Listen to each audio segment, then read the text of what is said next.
Mais bonne fin d'après-midi, on va essayer de faire une synthèse à partir de tout ce qui a été dit tout à l'heure. Vous allez voir que tout ce qui a été dit au plan clinique, au plan chirurgical, on va le retrouver bien évidemment dans la physiologie. Alors, c'est bien beau de parler de chirurgie, mais qui se souvient de ce que c'est que le mot chirurgie? Qu'est-ce que la chirurgie? Et qu'est-ce que la chirurgie bariatrique? Et c'est dommage que les chirurgiens sont là, je ne sais plus s'ils sont là, peu importe. C'est la partie, dit notre confrère, Émile Paul Littré, était médecin. Eh bien, c'est la partie de l'art de guérir, le mot est fort, il marque bien de guérir, il ne dit pas de soigner, c'est très fort, qui s'occupe des maladies externes, de leur traitement et particulièrement des procédés manuels, et tout est dit dans manuel, qui servent à leur guérison. Vous avez bien dit, vu tout à l'heure, le chirurgien qui a dit, il y a un avant et il y a un après. En médecine, nous, on est beaucoup plus doux, on est moins sûr de nous. On n'est pas des guérisseurs, on n'est donc pas des gourous, je ne dis pas qu'ils sont gourous, mais nous sommes des médecins, c'est-à-dire des gens de la pensée médérique, qui veut dire évaluer, peser dans sa pensée. Kairos Sergeï, c'est le travailleur de la main, et regardez le premier chirurgien barbier le plus connu, c'est Ambroise Paré, et regardez ce qu'il dit, la première partie de la médecine est dite chirurgie, qui par manuelle opération guérit les maladies. Guérit les maladies.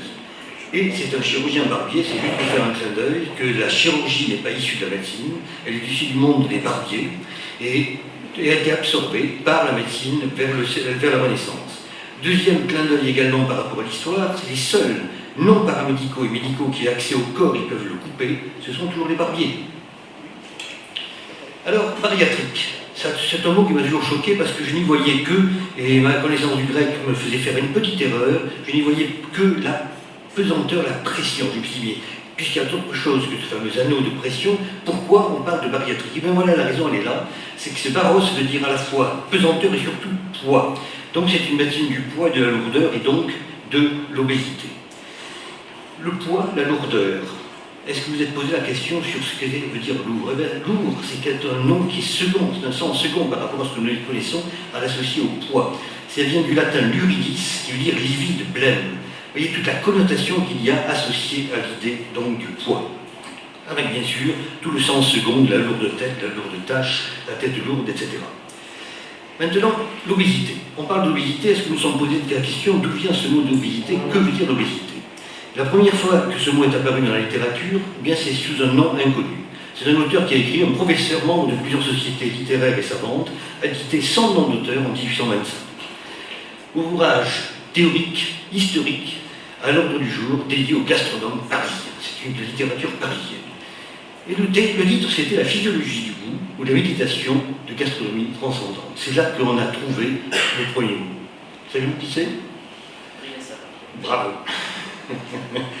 C'est donc Brillat-Savarin qui l'a réédité un petit peu après, en 1838, avec un appendice, Balzac, qui avait fait le traité des accidents modernes par Honoré de Balzac, et bien évidemment ensuite il avait rajouté la fameuse physiologie du mariage par Honoré de Balzac. C'était donc les commentaires, enfin la réédition avec les préfaces, ou l'appendice, qui n'est même pas une préface, de Honoré de Balzac. Brillat-Savarin, pour se souvenir historiquement qui c'était un ancien député du tiers d'État à la Constituante, donc la période post-révolutionnaire française, et là on le voit ici à l'ouverture des États généraux. C'était une forme de primaire. Alors il y a un mot, le Brillat-Savarin, c'est une petite coquetterie, puisqu'on parle d'obésité, on parle toujours évidemment de nourriture. Eh bien le Brillat-Savarin, c'est un nom d'un fromage, vous voyez, le Brillat-Savarin, qui est un triple crème, tout au palais. Alors évidemment, si vous absorbez du Brillat-Savarin toute la journée, après vous saurez pourquoi, il va falloir faire certaines chirurgies. Mais voilà. Alors, obèse, c'est bien beau ce mot, mais que signifie ce mot? C'est obedere, latin, qui ne participe assez d'obesus, objet comestible, un objet que l'on a mangé. On a rogné, on est maigre et décharné. En fait, c'est l'inverse du mot. C'est une métonymie, c'est un sens contractif de celui qui dévore et démange. À force de trop dévorer et de trop ronger, on devient obèse, on devient roclé. C'est une métonymie, c'est l'inverse. On dit l'inverse de ce que l'on voudrait dire, mais c'est ainsi. Et donc la métonymie, c'est un registre de l'humour qui désigne la cause pour l'effet. On a exactement le café, c'est à la fois le café. Le chancre, c'est un gros mangeur. Il y en a toujours cette opposition de phase. L'obésité, après, ça nous est arrivé au XVIe siècle, et c'est un dérivé d'obésus, c'est le fait d'être gras. Et il y a un sens second qui est bien logique, maintenant qu'on a vu ce que veut dire lourd, d'Eurydice au départ, c'est au XIXe siècle l'état d'esprit lourd. Ben voyons. Dans la terminologie médicale, l'emploi définitivement pour parler d'une forme pathologique de grosseur qui est distincte de l'embonpoint. On est en embonpoint, c'est ce qu'on a vu, les hommes sont en embonpoint, costaud disait notre ami, et les femmes sont obèses, bien évidemment. Et là, il y a du sexisme. Alors, à partir de 1978, on a parlé d'obésiologue et d'obésologue. Voilà pour l'introduction sémantique, parce qu'il faut bien savoir les mots qu'on utilise tout de même. Sinon, nos universitaires vont me taxer de mauvaises connotations. Alors, l'obésité, c'est lié au plan physiologique à une demande de métabolisme élevée. Pourquoi? Parce que, tant au repos qu'à l'exercice, la consommation d'oxygène va être élevée du fait de la masse. On est un moteur à oxygène. Ce moteur à oxygène, s'il pèse 120 kg, ne va pas consommer la même chose que s'il pèse exactement 70 kg en rapport poids-taille. Associé à cela, il va y avoir une ventilation minute qui va être élevée plus vite chez l'obèse qu'à l'exercice, pour une raison là aussi, c'est que fatalement, lorsqu'on met le corps en mouvement, il va falloir transporter tout ce poids. On parle du ventre, c'est peut-être un sac à ventre plutôt qu'un sac à dos, mais ça revient au même. Quand on a 20 kg, 30 kg à transporter en permanence, il faut de l'énergie. Ah, ça m'a passé sur le truc. L'obésité correspond donc à une augmentation en plus du travail ventilatoire. Et là, on est de ce que disait notre ami de Toulouse. Excuse-moi, je me souviens plus de De la Réunion. De la Réunion. De la Réunion. Ah, de la Réunion, tu parlais de Toulouse tout à l'heure, par association à tes antécédents, d'accord. Et alors, cela correspond du fait de cette enveloppe, cette carcasse qui est trop forte, rien que la carcasse elle-même, va entraîner une augmentation de la consommation d'oxygène des muqueuses respiratoires. On sait qu'au repos, pas quand je vous parle parce que je ne suis pas au repos, je consomme 3% de ma consommation d'oxygène totale uniquement pour faire la ventilation. Quand je suis à l'effort, eh bien, ça peut monter jusqu'à 16% du volume total, quand on est au repos. Alors, physiologie, ça implique de mesurer. Voici ce que c'est qu'un volume pulmonaire normal. C'est une notion que tout le monde connaît, ce sont les volumes statiques. Et donc, vous voyez notre volume courant. Eh bien, quand je vois notre universitaire qui est là, quand elle s'arrête de respirer au repos, elle s'arrête là, et faites l'expérience, elle s'arrête quoi? Juste sur sa capacité résiduelle fonctionnelle. C'est pas marqué dans son thorax. Mais par contre, elle s'arrête juste à la fin du volume de courant. Vous voyez?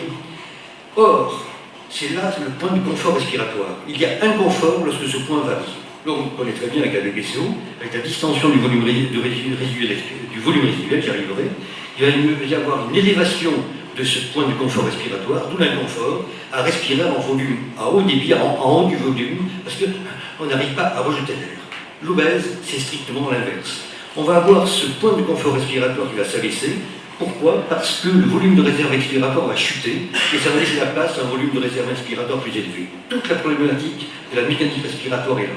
Et donc effectivement, on peut remplir une bouteille qui s'est bien vidée.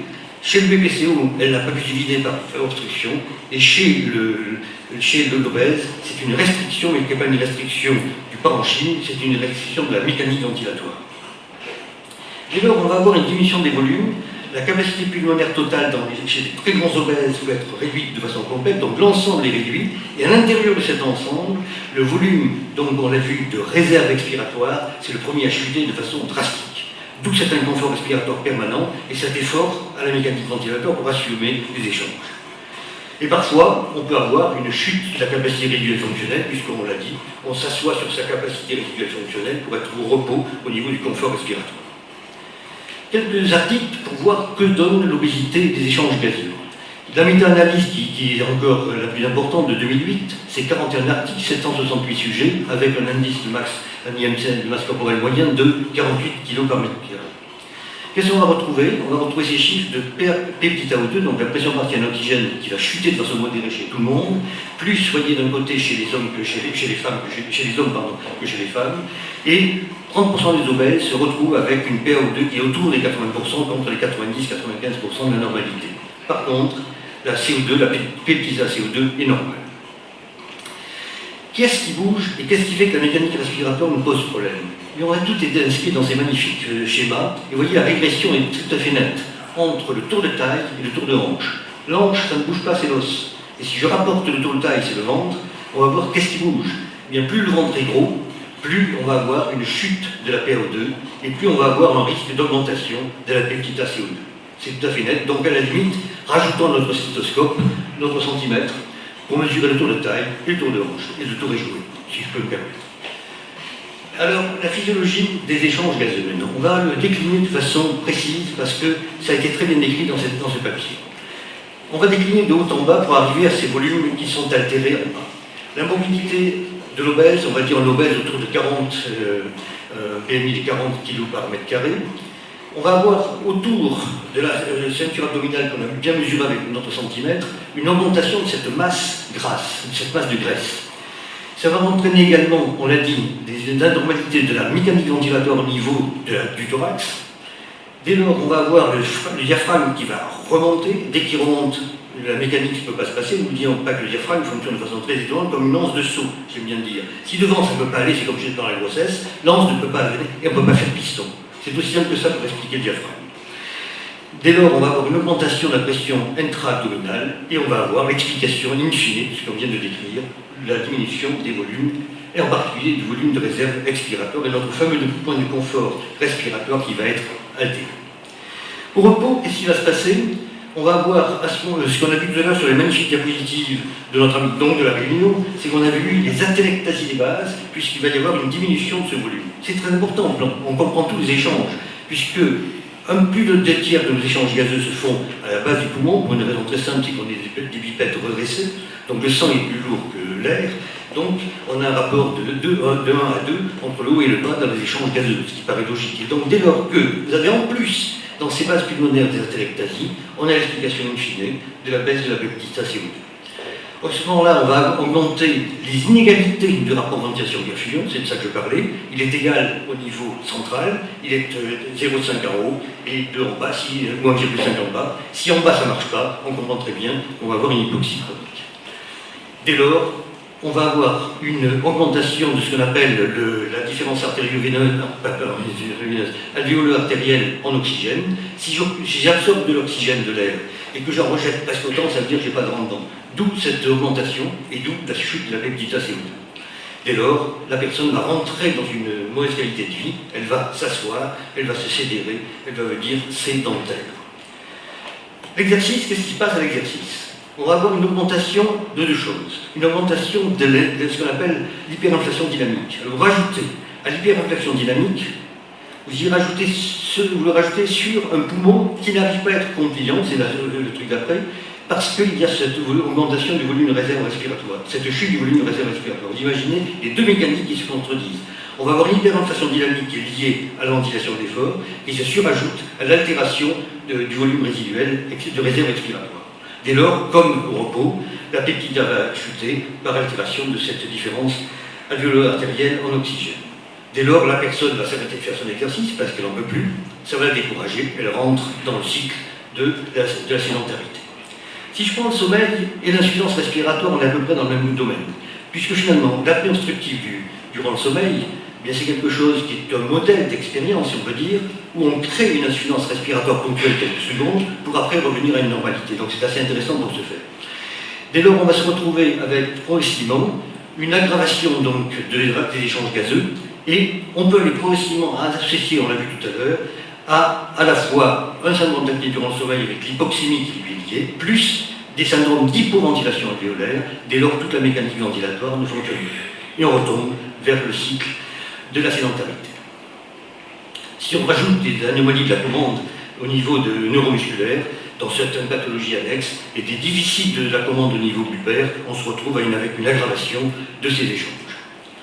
Alors, anneau gastrique modulable, ça fait partie de ce qu'on a vu, c'est un magnifique outil, ça paraît très beau, c'est là que le bariatrique me paraissait être le seul mot, effectivement, c'est pas le seul mot. Là, la pression est vraie, on a fait la pression, elle est vraiment bariatrique, cette activité. À ce moment-là, on est en hyperbare, évidemment.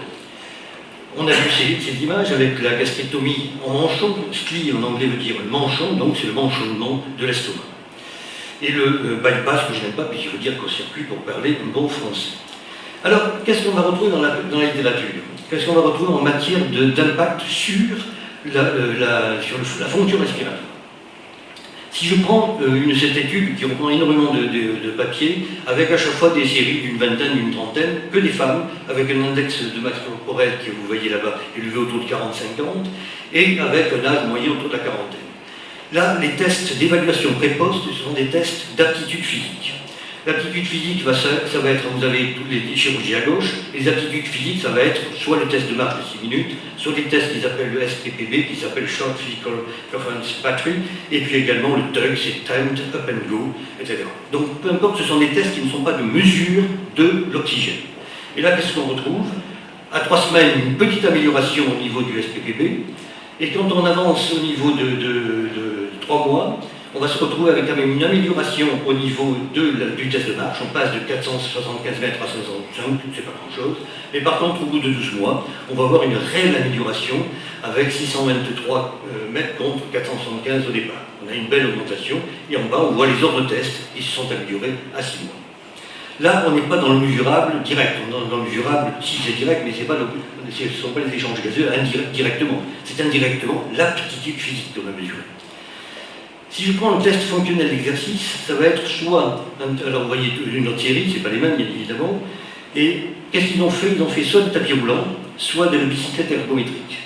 À titre de physiologiste, je préfère de très loin en pneumologie le tapis roulant. Pourquoi? Parce qu'on est dans le cadre de la vie courante, sans mauvais jeu de mots, puisqu'on a le poids du corps transporté.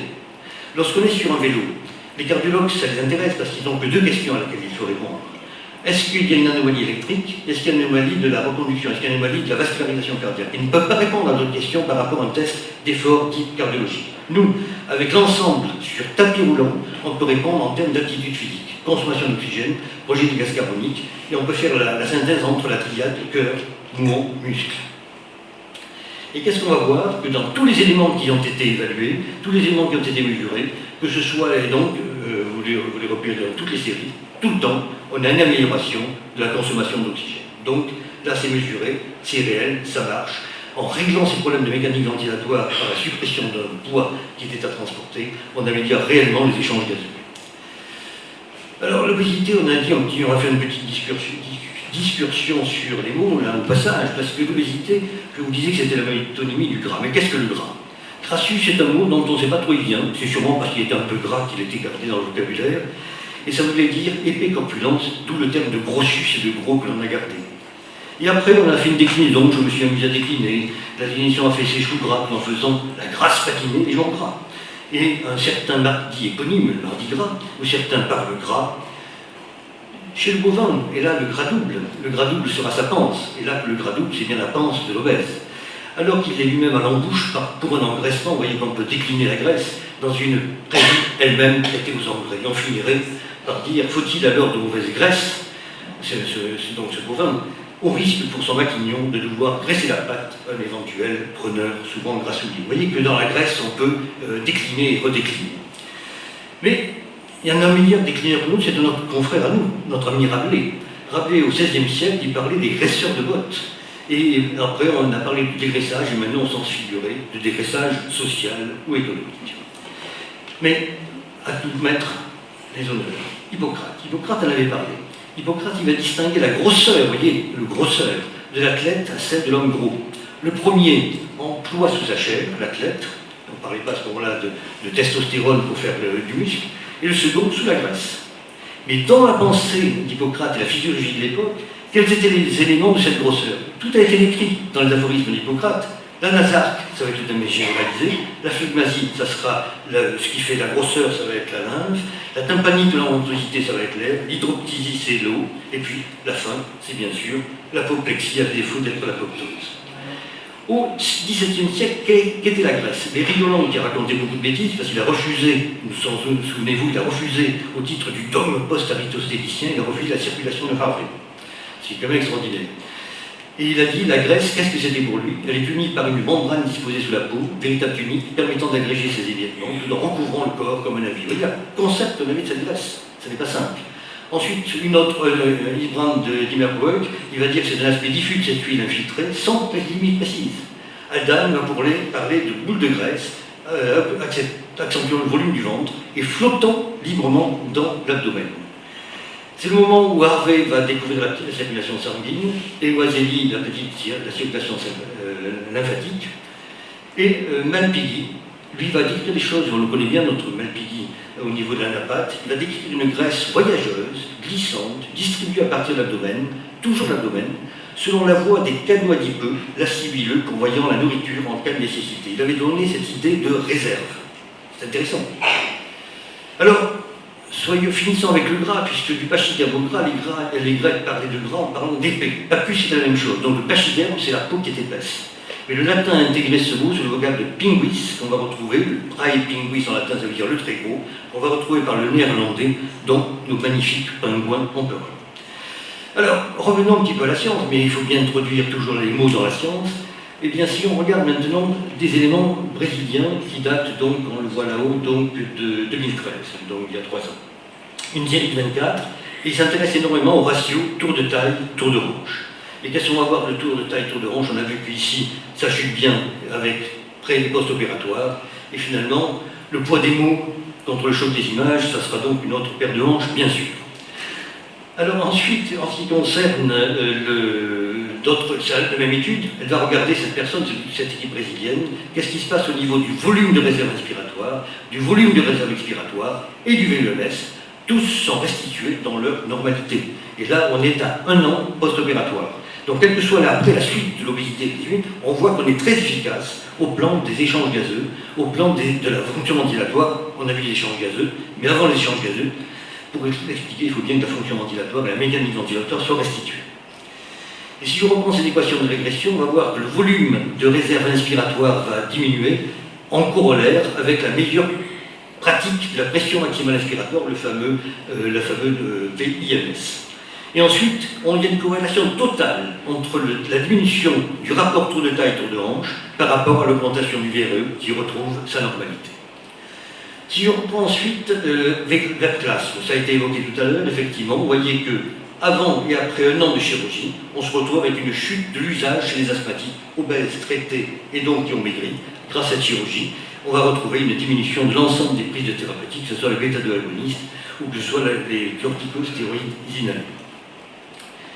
Maintenant, une autre étude de 2013, je suis allé de 2008 à 2013 pour faire une chronologie à peu près logique, et bien on va voir ce qu'on gagne globalement. Ici, vous voyez la PaO2 qui a globalement augmenté, ces différentes variations, avec l'ajustement, soit à l'âge, soit à la taille, soit après au niveau des variations de changement du BM. Et vous allez voir qu'à chaque fois, on est dans le bon, la peptide AO2 va augmenter, la peptide CO2 va rester stable puisqu'elle n'était pas augmentée. Si je prends les volumes dynamiques, la CVF va revenir à la norme, le VEMS va augmenter bien évidemment, puisque c'est une partie du VEMS un peu augmentée, et ensuite le rapport VEMS sur CVF, parfois il est stable parce que bien évidemment on n'est pas en syndrome obstructif. Les volumes statiques, on va retrouver nos grands vainqueurs, le volume de réserve expiratoire et le volume et la capacité résiduelle fonctionnelle. Si je prends ensuite, en fonction ventilatoire, c'est une étude, on revient tout petit peu en arrière en 86, parce que c'était la première étude qui avait fait le point sur l'ensemble des 86. Déjà, on avait traité comme ça, déjà on travaillait en ventilation pour les apnées, durant le sommeil. On va se retrouver avec ici, là vous voyez avant et après c'est les barrés. Vous voyez qu'à chaque fois, on va retrouver nos valeurs, et surtout la plus importante, qui est le volume de réserve expiratoire. Et si je prends ensuite des valeurs, dès 86 c'était décrit, amélioration pré-post chirurgicale de l'obésité de la peptide AO2, amélioration également de l'hématose au niveau de la peptide CO2, et également amélioration du syndrome d'apnée durant le sommeil, car je ne peux pas entendre le mot d'apnée du sommeil, en tant que physiologiste, je n'ai jamais vu le sommeil dormir, respirer, pardon, donc comme il ne respire pas, j'exige qu'on dise maintenant apnée durant le sommeil. Professeur Piverneau, tu es d'accord? Bon. Alors, pour moi, c'est un SATS, un syndrome d'apnée durant le sommeil. Alors, je conclurai avec 2 petites diapositives, parce que j'ai initié le diaporama avec Bria Savarin. Il disait, dis-moi ce que tu manges, et je te dirai ce que tu es. Je passe. Voilà. Merci.